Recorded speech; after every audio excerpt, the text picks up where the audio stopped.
is. And over there. It is. Because we get them walking towards us there and walking straight.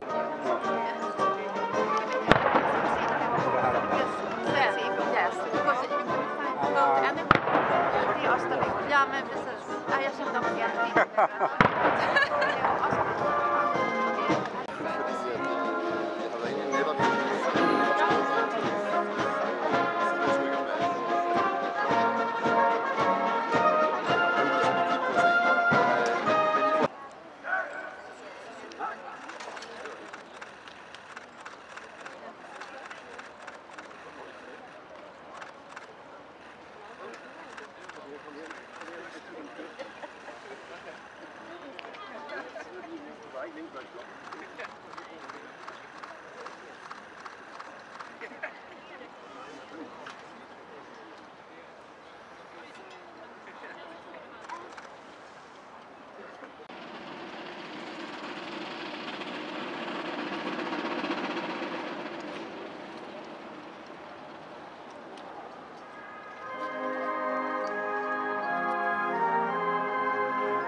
Marinens militärbas på Berga utanför Stockholm.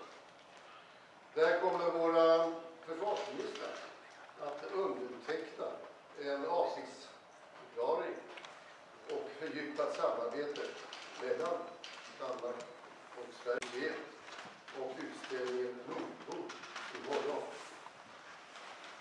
Vår delade historia.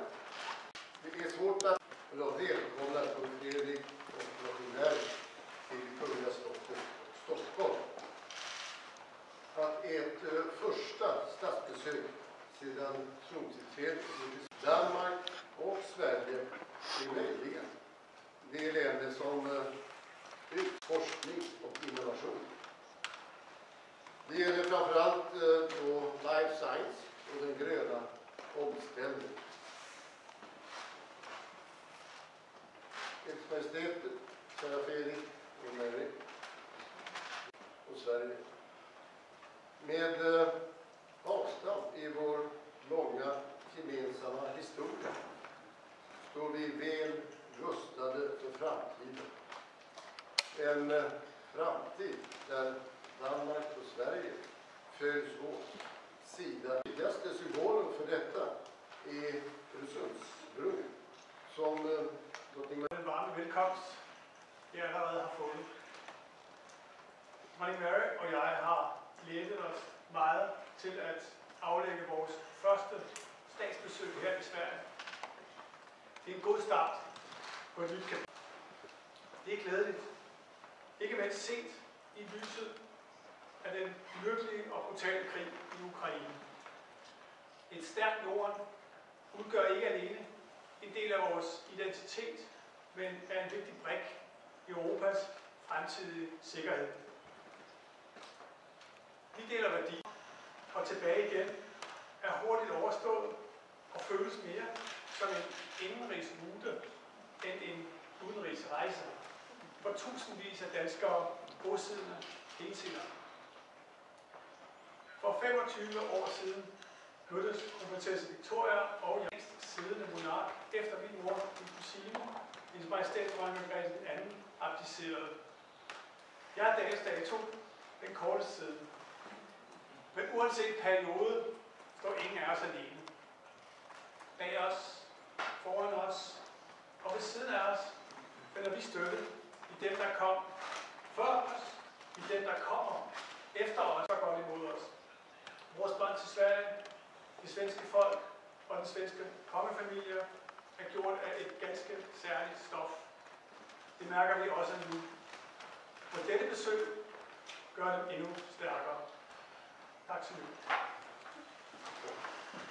Tak for fokuset. Der står ved siden af os respektivt. Som min mormor, dronning Ingrid, sagde, så lykkes en tronarving i kraft af sin familie.